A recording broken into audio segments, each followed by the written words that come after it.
254 tarbija. Dan huwa l-att ta' trabi li twildu s-sena li għaddiet bl-IVF f'Malta.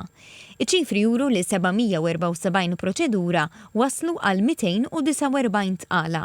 Dawn iċ-ċifri waslu biex pajjiżna reġistra l-ogħla rata ta' suċċess li qatt kellu f'dan il-qasam.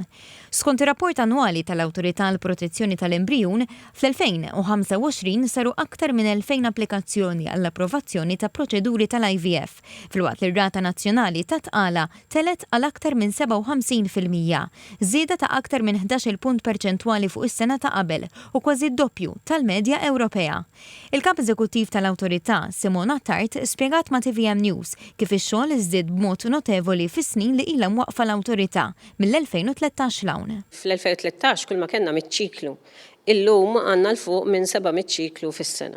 Ġifieri saru t-tibdiliet fil-liġijiet, saru t-tibdil fl-2018, żidna iktar fl-2022 u allura ftaħna iktar is-servizzi, ftaħna iktar aċċess għal koppji min jista' u persuni singoli min jista' jaċċessa is-servizzi tagħna u għalhekk ovvjament hemm dan is-suċċess.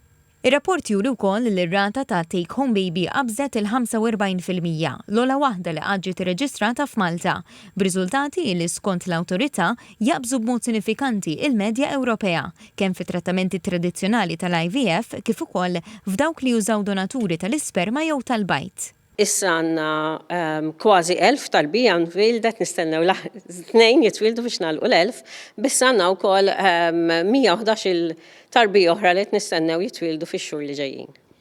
Waqt id-dibattitu fil-Parlament dwar l-estimi finanzjarji u r-rapport annwali tal-Awtorità, id-Deputat Prim Ministru Ministru għas-Saħħa Ian Borg attribwixxa dawn ir-riżultati għall-investiment li sar fis-servizzi tal-IVF u riformi leġislattivi li ddaħlu fl-aħħar snin. Qal li għalkemm l-istatistika turi progress qawwi wara kull numru hemm koppja li rnexxilha twettaq il-ħolma tagħha li ssir familja.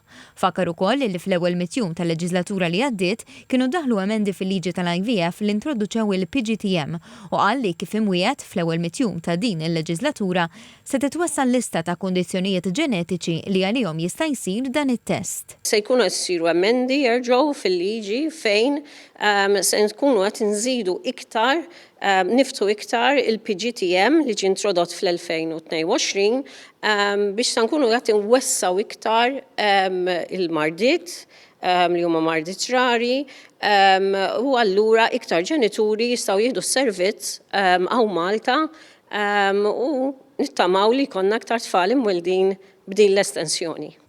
Ix-Shadow Minister għas-Saħħa Stephen Spiteri rikonoxxa l-ħidma tal-Awtorità li qal li tul is-snin kellha taffaċċja sfidi ġodda minħabba l-avvanzi fix-xjenza u l-iżviluppi fit-teknoloġija.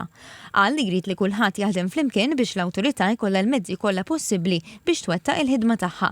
U sostna li l-Partit Nazzjonalista huwa favur l-IVF għax qal irid jara aktar familji jirnexxu f'kull aspett tal-ħajja.